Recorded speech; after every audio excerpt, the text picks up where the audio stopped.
All right, everybody, we are back at the War Room, episode 11. I'm your host, Keith Corbliss, along with my awesome co-host, John Moynihan, aka JMO. What's going on, everybody? Man, And do we have a good guest today, JMO? Yes, sir. He's a 2021 high school grad, so he's our first high school prospect that we've talked with. He's from Redlands High School in Pennsylvania. His hometown is Lewisburg, Pennsylvania. He was a UVA commit, 2020 perfect game All-American, Under Armour All-American. He throws 97 miles an hour, has been clocked at 97 miles an hour from the outfield. And he has, according to many people, some of the highest ceiling in the 2021 draft, Benny Montgomery. What's up, Benny? Thank you guys for having me. It's Of great course. to be here. Coming on, haven't been on a podcast in a while, so it's good to be back. Perfect. I'm glad you're here. Jim, go ahead. I'll go first. I guess we're just gonna get right into it, man. Like, for you, being committed back to Virginia in 2018, what made Virginia kind of home to you, and what are you like most looking forward to? Hopefully, with everything going well, if you decide to go to Virginia, what are you looking forward to with the talent that's coming in with your freshman class? Right. First off, about why I committed to UVA, I was interested in a small group of schools. I have to say, most importantly, I would say the academics portion of the school. I wanted to go somewhere that I could get a good education if baseball didn't work out. So I had a small group of schools that I was interested in. I think my top 5 back then were Virginia, Vanderbilt, Stanford, Duke, and North Carolina. So I had a very small list of schools that I was really, truly interested in. So I went to a UVA camp in early September of, like you said, 2018. It was a weekend Labor Day camp. Played super well, got an offer on my birthday, on my 16th birthday, and committed on my 16th birthday. All the coaches were awesome. Coach O'Connor, Coach McMullen, I talked to a lot. They gave me a ton of time. Made me feel like I was home there. The campus is beautiful. It's not too far from home. I think it's about 4 hours on a good day. So it's close enough that my parents can come see some games. And other than that, great academic school, great past history of baseball. 2015 national champions. I do remember watching that even before I was committed. So that was super fun to watch. Super successful program. So super excited to be there in a couple months. My freshman class is looking awesome. I know my roommate already, Casey Salke from New York. Played with him at Area Code, East Coast Pro, perfect game, couple events, great ball player. Tons of other good kids that I know that I played with over the summer. I think we'll have a really good team by the time it comes. And the upperclassmen and underclassmen classes coming in are super good too, as well. So we should compete pretty well.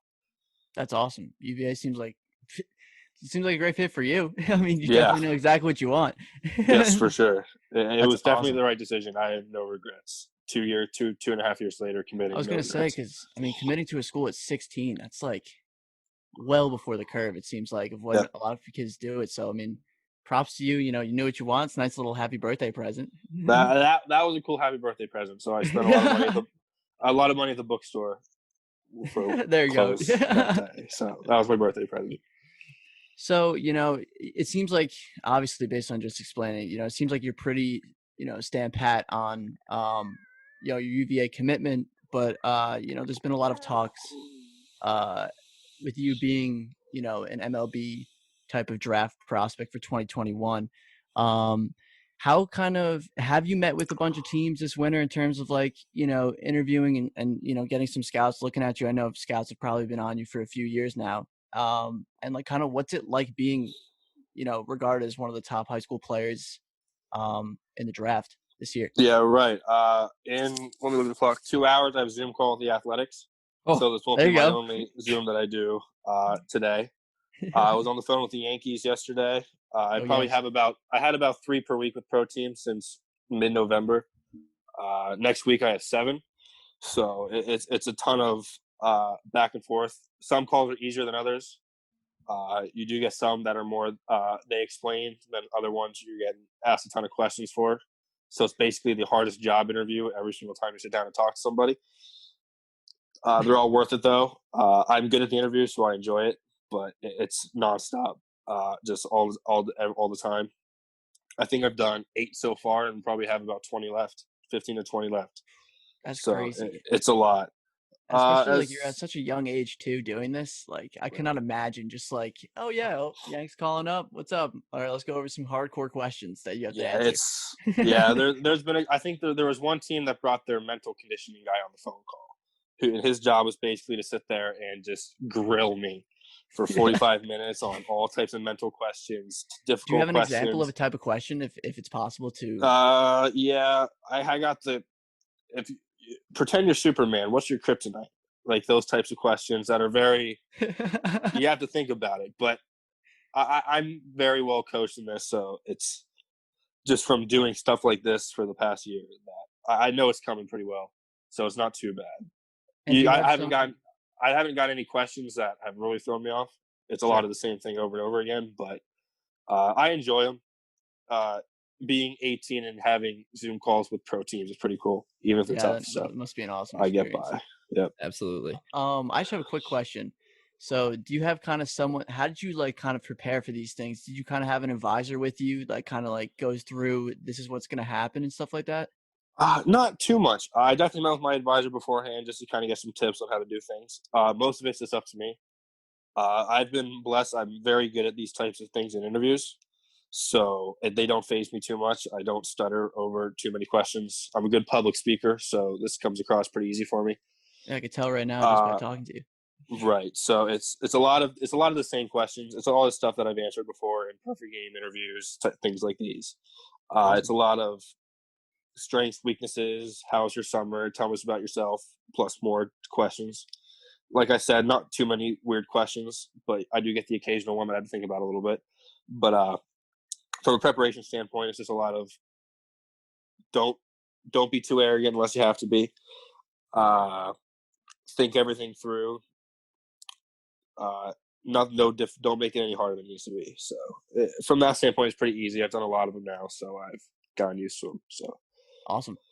yep. Yeah, and you touched on the perfect game aspect too. And I was reading an article that I don't know if it was from your hometown paper or a local paper, at least close to your hometown. And it said that you didn't even crack or had trouble cracking the varsity roster. What was your work ethic like to really take this and believe in yourself? And now all of a sudden you're one of the best high school players in the country, maybe taken in the first round. Even like kind of walk us through what the mental battle was there for a little bit. Right, that was difficult because I moved to the Redland area in 8th grade, so I was kind of, I guess, somewhat of an unknown towards the coaches at the high school. I was always good, but I wasn't, I guess, like I am today. They knew who I was pretty well, but as a freshman in a pretty senior-heavy class, it was very tough for me to crack that roster. I had the full expectation that freshman season to play varsity, and I didn't think I was going to play JV. And whether I deserved to or not, that's what happened. That was definitely a blow. Did not like that at all. But to say that it didn't make me work harder would be a lie because it did. Uh, Playing JV sucks. It wasn't what I wanted to do. But there's no glamour about JV baseball whatsoever. Nobody cares about JV baseball. So even as a freshman, it was tough. I definitely felt like I had this talent to play varsity that year, but especially considering I committed to a D1 school 2 months later. But Yeah, it was right. definitely something that was difficult for me to get by. It made me better because I worked really hard. I've dealt like stuff like that in the past though. I've always been somewhat of an unknown, I guess, around, and I go into big organization and groups. I get stuck on lower B and C teams, and I have to work my way up. But every single time, I've always worked up to the best team wherever it's been. So Awesome. that's to the point where I am now. Is how it's been. Uh, it was definitely a grind trying to get my name in the papers and all stuff like that. Because the high school that I'm at now, do you remember the Redland Little League team that went to Mhm. Little League? That's all those kids. So they were the end all be all of baseball in my area. So it was almost like everybody around was like, if you didn't play on the Little League team, you weren't good. Well, I didn't live in the area around that time, or else I would have been on that team. So I was a year shy of playing on that team. So it was from that standpoint, it was very difficult to get any recognition or any, I guess, baseball fame like I have now. So it was definitely a huge grind and huge motivator to be where I am. Gotcha. And when you mentioned like all the hard work and stuff that you've put in, obviously committing to Virginia at 16, could you pinpoint? And you said before that you've always been pretty well off and better than most of the kids at even at the little league level. Can you pinpoint a time where it was in your own mind, it was like, wow, this playing professional baseball for a living could be a real possibility? I guess there's a difference between a real possibility and what I always thought. I guess every kid thinks they're going to be a Major League Baseball player when they're 8. I guess that's how it always is. That's how I was. So I was. Uh, for sure. Uh, but as you get older, that dream fades away and you kind of realize the reality. I never did.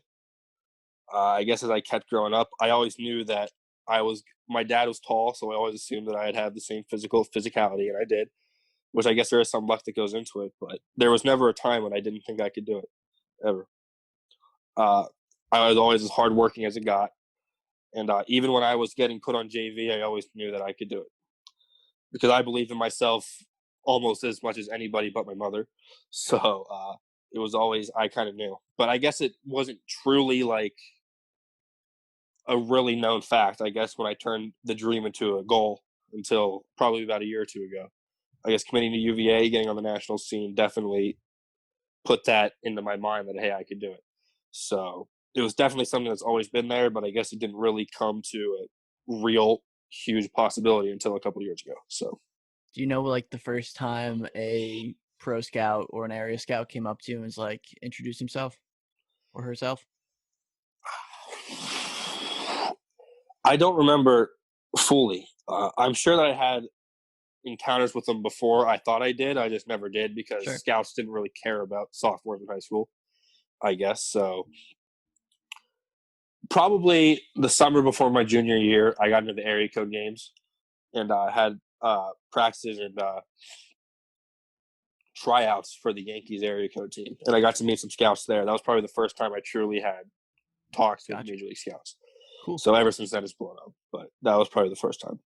You know, you kind of talked about how your town and or Redlands in general, like the Little League World Series roster, right? And how it was tough to get into the spotlight, but you know, you did find a way to achieve your goal of getting into like kind of the spotlight. And kind of what has that been like? I know you're talking about how, you know, you're a pretty good public speaker and stuff like that, but what has that been like at such a young age to garner kind of all of that spotlight and, you know, people knowing who you are and stuff like that, especially like around locally and even on the national stage?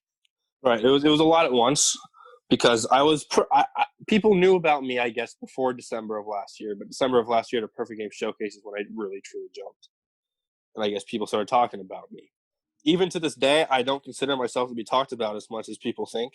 Mhm. I guess people do more, but I'm always surprised when I hear about it, just because it hasn't been that long since I just was a kid, just trying as hard as he could and not getting much recognition for it. So it still surprises me now. But it's definitely something that it's a blessing and a curse because when people talk about you, it can also be negative. So I just try to drown out both sides, positive and negative. Sure. Uh, it's definitely something that I've always hoped that I would get because I guess recognition comes along with hard work. So it's For it's, sure. it's a good thing from that standpoint. But it's definitely something that I'm still getting used to. I would be lying if I said I didn't enjoy it because I guess it kind of comes along with hard work. But there's Yeah, definitely two definitely. sides to that story. Absolutely. And you touched on it Yep. too a little bit. Obviously, all your hard work and everything, an absolutely loose swing, throwing 97 from the outfield, going to take it. Nobody's Yep. running on you.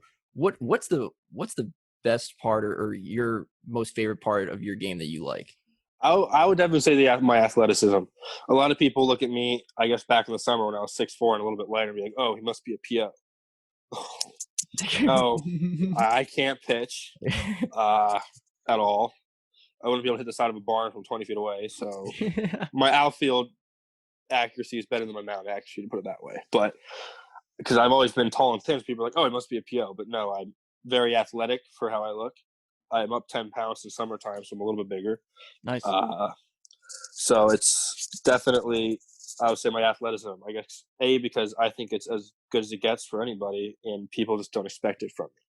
I guess my speed also branches on from that. People don't expect me to be fast, but I am.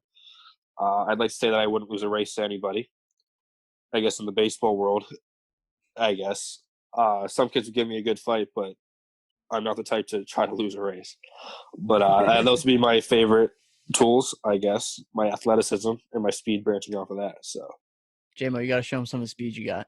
Oh yeah, dude. Yeah, I'm gonna compete with a 6'8", 160. Good one. Yeah, no, not a chance. uh, yeah, I was Um, hoping for a 6'2" this summer, but I think I'll settle with a 6'3", so it was okay. Jamo's running a nice like 4.5 40. Oh yeah, dude. God.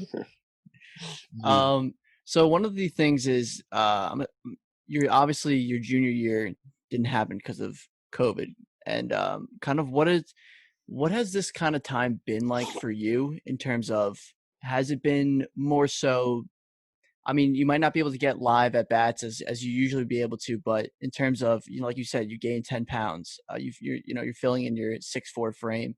Um, what has it kind of been? Has it been a little bit beneficial of being able to kind of like just work on your body, work on like everything, and just trying to get, physically more mature? Or is it kind of like, would you say it's more of definitely a negative in terms of, That not is having the definitely growth? something that I bring up all the time. You nailed it. My popular thing is when people say about how did you prepare for the summer. I guess going back to March when the quarantines first started, was what I lost in in-game reps, I gained in the weight room. So I got way less time, not way less, barely any live at bats in Pennsylvania quarantine. But I was in my basement lifting more than I would have ever been in that time Gotcha. with baseball season. So it's definitely a blessing and a curse. But the silver lining of quarantine was I got to lift a ton. So I definitely got a lot stronger. I wish I had those in-game reps though, because Sure. those are invaluable. But it was definitely both sides to that story. But like you said, that's exactly my mindset. What happened? So it seems like you've definitely, taken it how it is and just full send and try to look at it as positive as possible, which is awesome. Right. For sure. Keith, do we want to get into the rapid fire? Yeah, actually, I think I have one more thing I'm just curious about. Alrighty. Yep. So, kind of like you're saying, you're only in high school, senior year. You're going through your interview with Major League Baseball teams. You Right. got. I mean, I can't even imagine it. Honestly, I can't. Um, what's it kind of like a typical day in the life of just like what you do? Because like, I mean, you live a very different life from the normal senior year, like, senior in high school, going to class and doing that, because you still have to do that. You still have to get good grades. You still have to graduate and stuff like that. Go, if there's a prom or whatever, you kind of do that, but you're also looking for your future, like very quickly. Right. Right. Of course, with COVID, everything's so unpredictable. Right. I would love to say I wake up, go to school. Well, no. Yeah. Sometimes it's online, sometimes it's not. So most of the time, it's just wake up, go to school like a normal kid. Get back, senior schedule at around 1. I'll do a workout right after school from about 1 to 3:30. Uh, try to hit almost every single day, so there'll be a hit sometime during the day. Hmm. At around 5 o'clock, sometimes 7 o'clock, like tonight, but around 5 o'clock, I'll schedule a Zoom call with a pro team. Normally, those are Mondays through Thursdays at 5. I have to start doubling up, so 2-a-days next week to get them all in. That's So crazy. there'll be 2 Zoom calls per day, about an hour apiece. Two of them And then asking if you I about can, Superman. right, and then if I can hang out with my friend or girlfriend at night, that's what I'll do. If I can, that's kind of my escape. And I enjoy that as much as anything. But Nice. other than that, it's work, work, work, work, work, and then at night, if I have time, I'll do fun stuff. But that's about it. Fair enough. Yeah, that was one Awesome. of our rapid fire ones too. Especially, I mean, Right. prior to uh, coronavirus and quarantine and everything, what and being so focused on baseball, it's almost like baseball 24/7. What do you do to kind of just take your mind off of it sometimes and like do and enjoy time for yourself? I would have to say that I enjoy the grind, so that's kind of just what I've always done. Lifting is kind of a hobby of mine, so I really enjoy it. I'm taking a couple days off from lifting. I've been doing a ton recently, so I'm giving my body a couple days break to get ready to go in a couple days. But I guess, like I said, hanging out with friends, hanging out with my girlfriend, that's kind of what I do for fun. I'm not a partier at all. I have no interest in that. Never have. So it's a lot of just small group hangouts, talking with buddies. I have a close friend that lives about 20 minutes away that I live with and hang out with. So other than that, do schoolwork, lift, run, play with my dog. In Pennsylvania, especially at this time of year, especially with COVID, there is really nothing to do. Yeah, So no. it's a lot of just do small town things and enjoy myself. So it's like I said, a ton of my day is spent doing baseball, doing these things like this, pro team Zooms now. So it's a lot of the same thing. Nice. So we should have some fun kind of, rapid fire questions for you. Yep. One of the things is, what's your like hottest take? Like, it could be baseball related, sports related, or it cannot be, but you stand I'm by. gonna warn you up front. I'm really bad at these. So Okay, if I have to think about all any of these questions, that's why. So, do you have any hot takes? So what's your like hottest take where it's like you get heat for it, but you don't care? Like, no matter what, it could be anything. Oh. God, again, had to think about that. I guess kind of rappers and hip hop's kind of popular right now. It's not my favorite. Everybody Okay. like, Benny, have you heard this new song by Drake? No. I don't know what that is. Well, I'm listening to Zach Brown and Luke Combs in the car, but it's definitely a lot of Leroy Cannell's new album. Who? And everybody's gonna be like, who are you? What? I'm like, guys, I know Morgan Wallen's coming out with an album soon, but I'm just not into this stuff. So we're both country music listeners. Don't worry. Oh yeah, that's my thing. So I'd be lying if I didn't say I listen to some of it. Eminem's one of my favorites of all time, but I'm more of a country guy. So awesome. Fair. And we have a couple that we always keep track of, and we'll start out. Are you a fan of Mexican food? I am. Yes. Are you not Taco Bell? But not Taco Bell. Yeah. Okay. No, if you had to lean one way, Qdoba or Chipotle? Chipotle for sure. And what's your go-to order? I get a double wrap steak burrito, carne asada when they have it, with white rice, black beans, a little bit of cheese, a little bit of jalapeno, cilantro, and guac. There you go. That sounds good to me. Chipotle's running away with this. Chipotle I think we've literally is dominating this thing. It's literally it's like 9-1. When you say Chipotle or Qdoba, I would say Chipotle or Moe's. Like, I've been to Qdoba once. So you put that in the comments. Nothing against Qdoba, but I just like Chipotle and Moe's. Fair. Yeah. We don't have. I'm from Mass. We don't have any Moe's around here. It's always Chipotle or Qdoba. And everybody says Moe's is great. And I was like, Moe's is great. It is. I like Moe's. We have a few in Jersey. Yeah, I'm closer to a Chipotle than a Moe's, so I go to Chipotle more. But I haven't been to Qdoba in a while. Yeah, Chipotle's running away with this one. Oh yeah. It's never. I don't think it's going to catch up either. I think everyone's. No. Nope. Another one that's a pretty hot topic too in the baseball community, or at least I feel like, is everybody leans kind of one way: Team Rawlings or Team Wilson. Rawlings. Yep. Easy Rawlings. I was gonna say, you knew it. You knew exactly right away. Boom, Rawlings. No doubt. Yep. No doubt. Has it always been like that? Because I was an infielder when I was in Little League, so I had my Dat Dude Wilson glove that I loved. I'd definitely say if I was an infielder, I'd use Wilson, but I love Rawlings outfield gloves so much. I'm using one right now as a iPad stand. So it's definitely, I've been a Rawlings guy for the last 5 years. Definitely Rawlings. Absolutely. Alrighty, Benny. I think this is going to wrap it up for us here at the War Room. Guys, if you like the episode, go check it out on Spotify, YouTube, whatever. Got a new website coming up. You guys can follow the episodes there and everything else that we have going on, writing some articles, doing this, that, and the other thing. Last but not least, Benny, thank you. Thank you for taking time out of your day to come join us. Yep, no worries. Best of luck. Thank you for having me. Thank you. Of course. Best of luck with the MLB team interviews, and hopefully you'll have your spring season this year, and best of luck going into that. And whether you lean toward going to the draft or Virginia, you have this great head on your shoulders. Exciting things ahead. Absolutely. Yep, very exciting. Alrighty, folks. We'll see you in the next one. Peace.